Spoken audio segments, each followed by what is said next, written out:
If you follow many gaming channels on YouTube, you've no doubt probably heard about the recent copyright claim mess that has been going on this last week.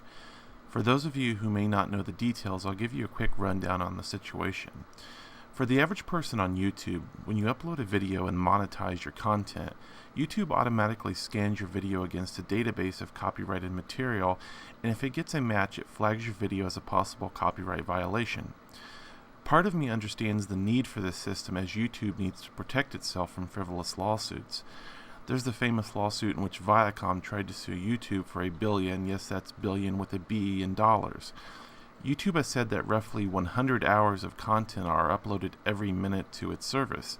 Even if they had hundreds of employees dedicated to filtering content, they can never keep up with the influx of videos. So an automated system of some sort is a viable tool for helping YouTube appease copyright holders. The problem is the automatic scan does not take into account ideas like fair use. If you have 3 seconds of music or video that match content in the database, you get flagged for a possible copyright violation. What's worse is that the system is also rife with abuse, false copyright claims, and inaccuracies.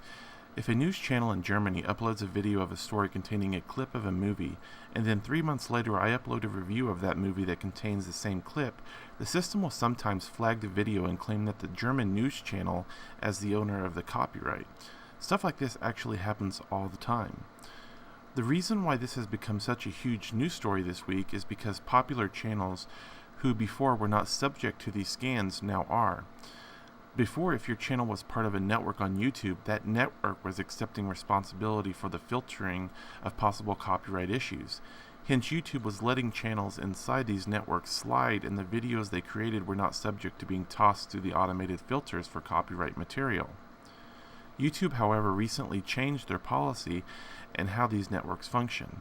Now networks are required to either fully manage these channels for violations and accept the possible financial repercussions of doing so, or leave them simply as affiliates who are subject to the YouTube automated system.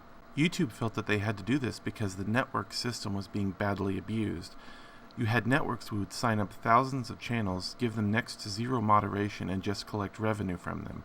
So these thousands of channels could basically have wild copyright abuses and nothing was being reined in. So one day you had guys like Angry Joe basically woke up to find his channel had now been subject to the same automated scanning for copyright as everyone outside a network, and poof, dozens of his videos were flagged. The one positive thing to come from this is that it is now shedding light on the current situation that a lot of new content providers are facing on YouTube. While I feel bad for Joe because I think he's a great guy, this does give people like Joe and other large network affiliated channels a taste of what the little guys are having to deal with every single day on YouTube. Before this, Joe and I could have uploaded the exact same video with the exact same video clip from a game, and because of his network status, he would have been protected and mine would have been automatically flagged for a copyright claim. Now I have a small channel. I just started PC Invictus a few months back. I started the channel because I wanted to focus solely on PC gaming, its culture, and hardware.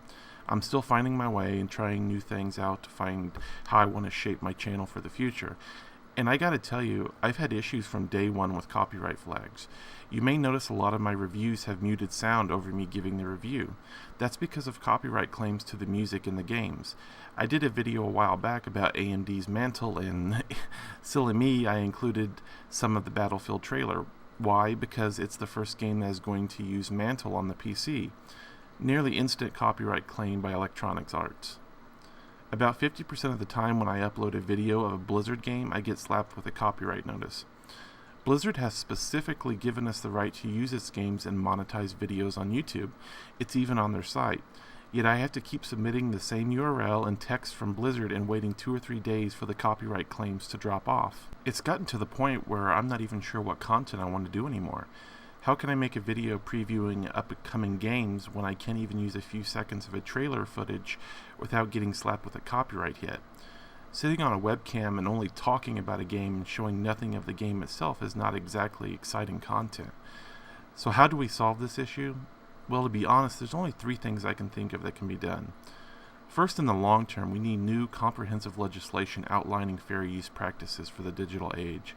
Sadly, this isn't much of a solution as the wheels in government move slowly, and when they do move, our interests are usually overlooked. Not surprising when the media industry spends millions of dollars on lobbyists.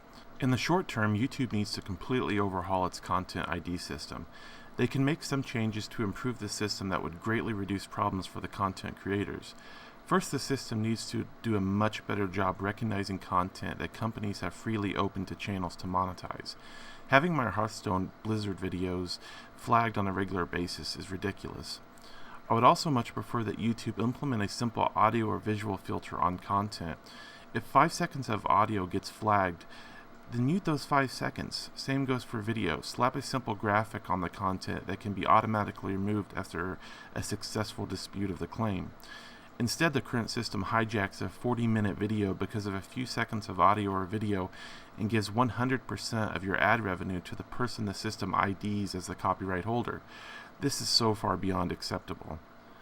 What's worse is, starting next month, YouTube is going to subject new videos to hold until the system content scans and okays them in advance before you can even monetize them. Because many of videos are topical or time sensitive, channels will have to sit on content waiting for a broken system to okay the videos before they're even willing to release them to the public. As the system stands right now, it's going to continue to show favoritism to those huge channels who have already made it, while new channels and those just starting out will be relegated to struggling against the system. For example, Total Biscuit is a managed channel, and he's not subject to the same content scanning system. If it was, I guarantee he would wake up one morning with hundreds of copyright notices in his inbox and his monetization disabled on all of those videos. And my guess is he wouldn't be too thrilled about that. Another problem YouTube faces right now is that the copyright system on occasion is being abused. The most recent case of notoriety was again Total Biscuit, who did a negative preview of a small indie game. The small studio then flagged it with a copyright claim and removed the video. It's interesting how the same basic protections given to mainstream media critics are not forwarded to those in the digital media and gaming world. My biggest fear is at the end of the day, YouTube simply doesn't care about fixing this issue. While gaming-related content may be a decent chunk of YouTube's video activity, the largest channels are wrapped under the protective umbrella of being managed channels, and the smaller and newer channels aren't even on YouTube's radar. I can only imagine how many future Angry Joes or Total Biscuits or PewDiePies will never be known because they simply gave up on trying to build a successful channel on a service that seems to relegate them to the status of second-class citizens. While I seriously doubt anyone at YouTube will ever hear this video, I can at least feel like I did something, albeit small, to help bring attention to this issue. Our best bet right now is raising enough awareness that YouTube may finally revise their policies or take some form of action. At any rate, thank you for listening, and I'll catch you guys soon.